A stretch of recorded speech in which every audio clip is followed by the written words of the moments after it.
channel. Today I'm gonna look at two Cattleya Monte hybrids.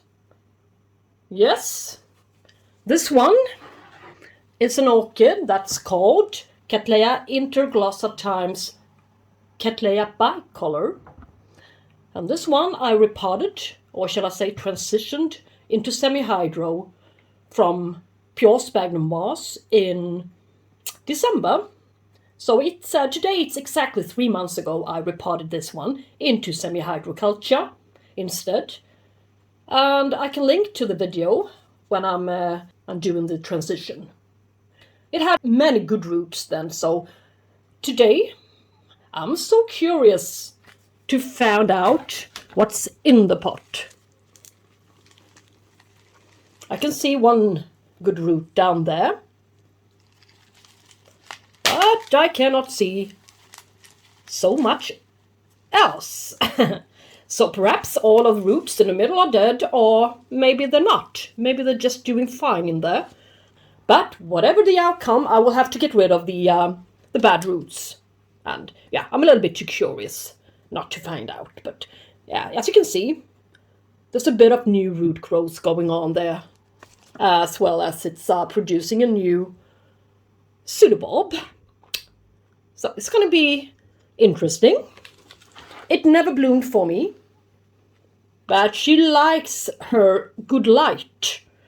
Last summer, she produced this little bit larger cane when I placed her in a more sunny position. And the growth before that was deformed, twisted, and small. So this is good progress. And this one is also a little bit taller, and it's straight. Yes. But as I said, it never bloomed, and I had her for 4 years now.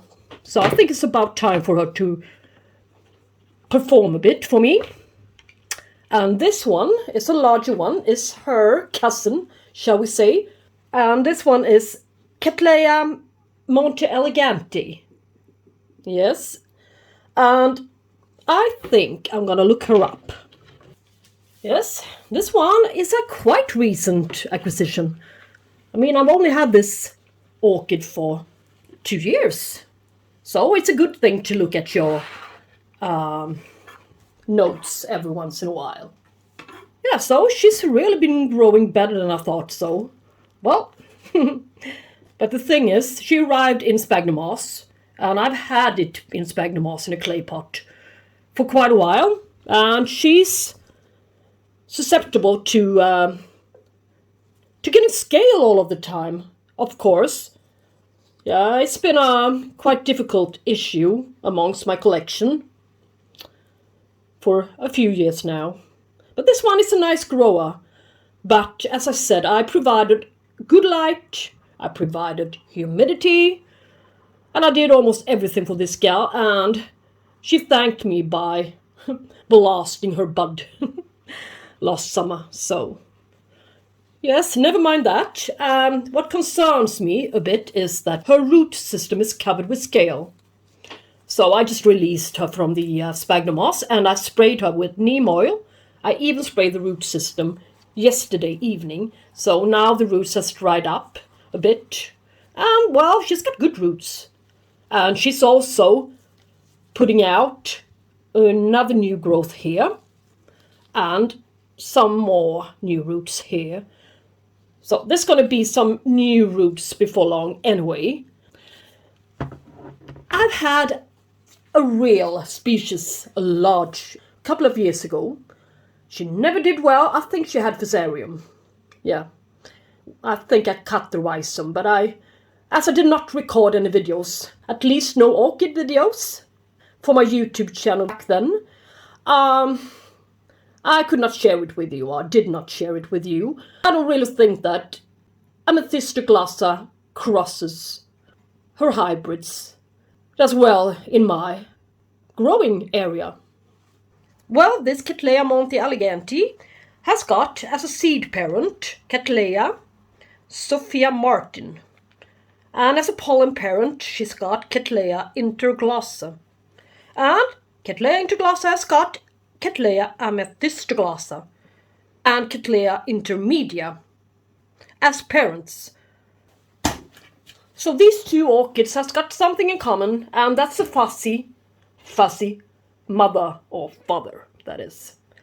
So, well, but what I do know is that they do like bright light and their humidity. So this one, I think, is thriving in here, and if it's not, it shall. Since I saw scale on this one, I have to keep an eye on the scale, and I cannot see through a clay pot. That's a fact. And I cannot see through a frosted plastic pot. Or, yeah, so I'm left with this. This large, transparent plastic pot with a flat bottom. Yeah. And I want to place this gal into semi-hydroponics. Maybe you think that's a bad idea for such a lovely orchid that's growing on so well, but never mind, I have to keep an eye on the scale.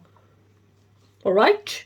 And I also would like to provide you humidity and lots of water. And if the roots go downhill, I can lift it up a couple of months later on and, yeah, do the same procedure on this guy as I'm going to do on this one. So, I'm really curious about what's happening inside this pot. First, I'm going to pour myself a cup of coffee. So now you know that you have my heart. Yay, I really hope this one has got it after releasing it from the media. Of course I'm going to reuse the media. I would just rinse it and flush it with some water, regular tap water. Oh, there's nothing like a good cup of coffee. But we Swedes will love our coffee, as many other orchid growers, so we're not different. So, now let's just see what's in the pot. La la la.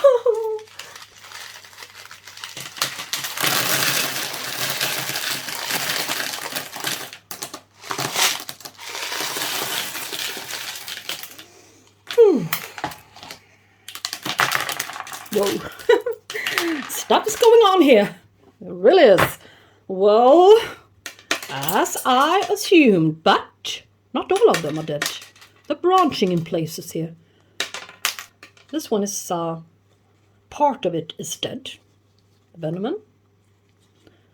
This tip, I can cut it off, but, well, this seemed to have adapted really well. As I said in my repotting video on this guy, I said it's been used to sit in water many times in its lifetime, but a few of the roots did not adapt, as you can see. So I would just, I will rinse her up, but it's not as bad as I was expecting it to be. So this makes me really confident that this is going to work for Elegante as well. Yes, I rinsed her. Not so bad. I think it's the same amount of roots and the same length on them as well. That's when I first repotted her, so let's just do it. I'll let the little wick stay upright to the side. I can hold it with my little finger here. But as you can see, its growing habit is just quite wide, and her roots are gonna come out quite high here. I would like to press it down, but it's quite difficult, I think. It's kind of difficult if I would not want to break the roots. And, well, I don't think a larger pot will be appropriate for it. So, well, she will just stay in this one for a while. And what I did when I just transitioned her, I did what, oh, now I don't remember the name, but, yeah, it was another YouTube channel, and this guy said, when an orchid's not used to sit in semi-hydroponics with all this, humidity and water, then it's wise to just flush her the first couple of times and then slowly fill up the reservoir a bit. And to get the orchid used to all the new beautiful moisture that this setup provides. And I try that method, and the orchids with a lot of roots are doing really well for me. As for my RLC Golf Green Hair Pig, for instance, I made a CareCollab on not long ago, quite recently.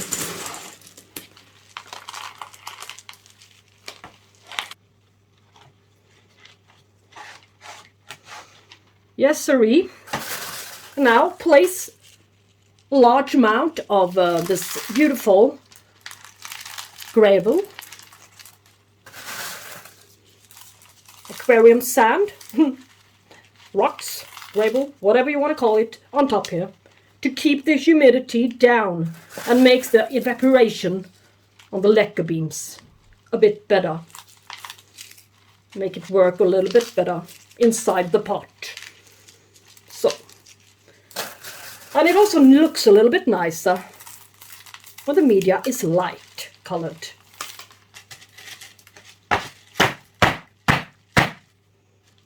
Well, reuse the old stakes. They're still on where they should be. Okay.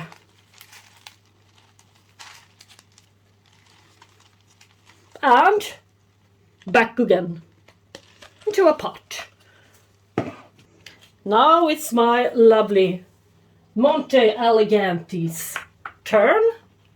The beautiful mountain, if you translate it from Spanish to English.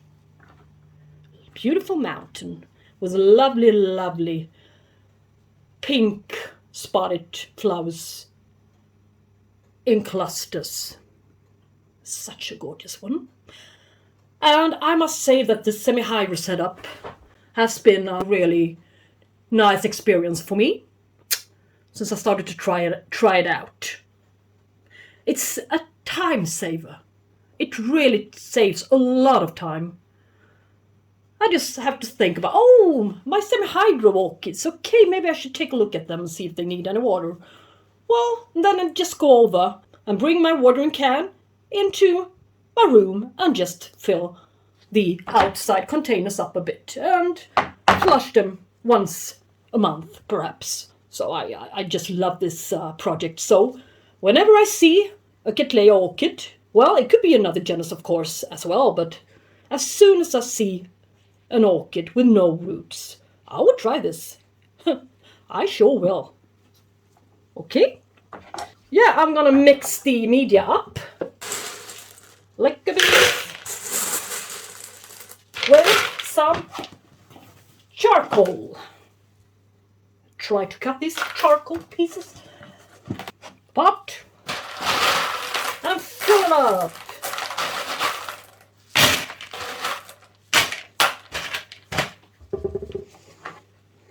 And new growth coming out here. So,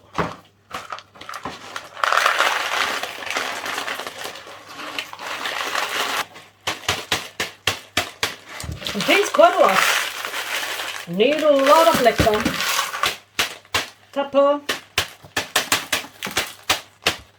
and I'm trying to place a little bit down into the pot so new roots won't become aerial. I've seen it in a few occasions now since I started to use this leca setup. So, well, just to prevent it, let's see if it works.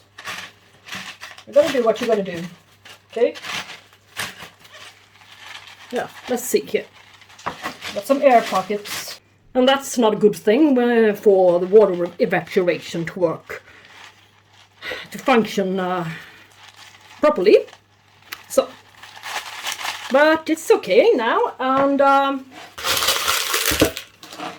some rock, some gravel on top here.